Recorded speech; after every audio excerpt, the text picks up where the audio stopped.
Christians need to understand their religious enemies. I recently spoke of the rise of paganism, a clear competitor to the Christian faith. Shortly before that, we examined the progressive left, Christianity's largest competitor in the modern West. And today we look at another big competitor, the environmental movement. In a future video, we will consider the massive destruction of the Green Movement. Bad doctrine leads to bad consequences. But today, let's consider their false doctrines. The new environmentalism attacks 5 basic Christian beliefs. Green doctrine number 1 rejects Genesis 1:26. In that passage, God gave man dominion over the earth. The Greens fiercely attack this, saying man has no special place in nature. 50 years ago, Lynn White, a professor of medieval history at UC Berkeley, wrote a famous essay entitled "The Historic Roots of Our Ecological Crisis." White assumes the natural world is in some sort of crisis state, with impending doom hovering over us, and he blames it on Christianity. White argues, correctly I believe, that the modern technological world was birthed in the High Middle Ages, beginning around 1000 AD. It was based on the dominion theology of Genesis 1:26, quoted above.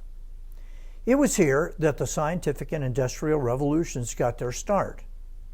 He repudiates Christian theology and argues that it has put us on the brink of environmental Armageddon. He leaves out the part that Christian theology gave us every material blessing we enjoy in the modern world, and blessings he enjoys to the fullest. Green doctrine number 2, the biblical doctrine of Genesis 1:27. Man was specially created in God's image, a doctrine rejected by the Greens. They hold there is nothing special about man, and that it is a crime to separate him from nature. As I have pointed out in other videos and in my writing, the doctrine of the image of God in man is socially the most powerful in history, and one that has brought more blessing than any other. All modern doctrines of human rights, social justice, equal treatment under the law, compassion for the poor and needy, and a host of others flow from this doctrine. Yet the Greens view it as a pernicious evil. They couldn't be further from biblical truth than they are here. Green doctrine number 3, the Bible teaches that nature has been corrupted by sin, is fallen, and groans. We believe Tennyson was right. Nature is red in tooth and claw. The Greens believe that nature is pure and holy, Mother Gaia, and the less humans interfere with it, the better. They want us to be as close to the original state of nature as we can possibly be. Green doctrine number 4, God does not exist. The earth was not created by God, nor is it controlled by him. There is no God to protect us. We are alone in a hostile universe. The Christian response is found in Psalm 53:1. The fool has said in his heart, there is no God. I love Spurgeon's comment. If the Bible called such a man a fool, we dare call him no less. Green doctrine number 5, nature is to be worshipped. Recently, an article in Time magazine by 2 college professors said, and I'm not making this up, Earth Day should be made a religious holiday. They suggest we celebrate the blessings the earth gives us, and we have a covenant with nature. We could have special religious celebrations. For instance, birth is, quote, the ecstatic co-joining of atoms and molecules, resulting in a breathing, thinking human life, end quote. Instead of Bible verses, we could memorize the names of plants and animals. Young couples could vow to have fewer or no children, and we could view death as a return of our molecules to the never-ending cycle of nature. We would need a holy book, one with hymns to nature and one that celebrates the great environmental prophets like Charles Darwin and Rachel Carson.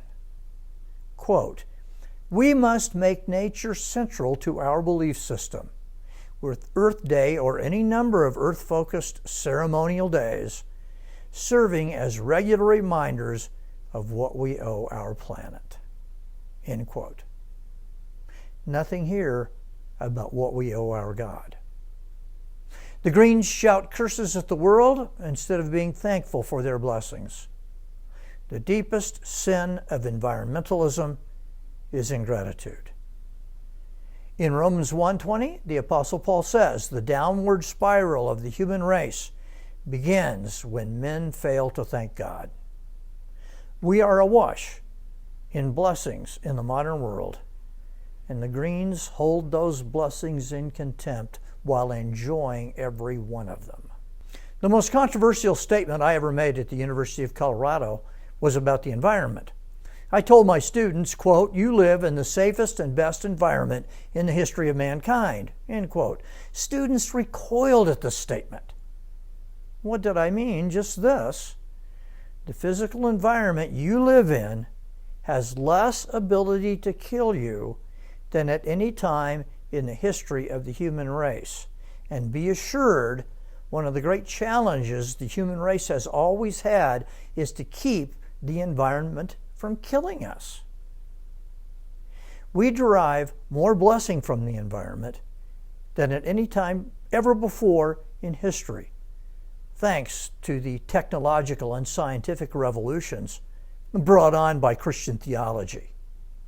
The Greens show no gratitude for the blessings of Christian civilization.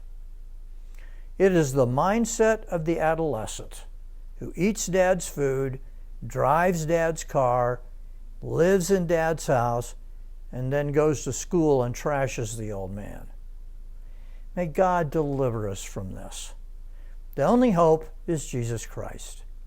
Receiving Him, worshiping Him, loving Him, obeying Him, and looking forward to His return. May the God who created this marvelous world bless you this day in a mighty way.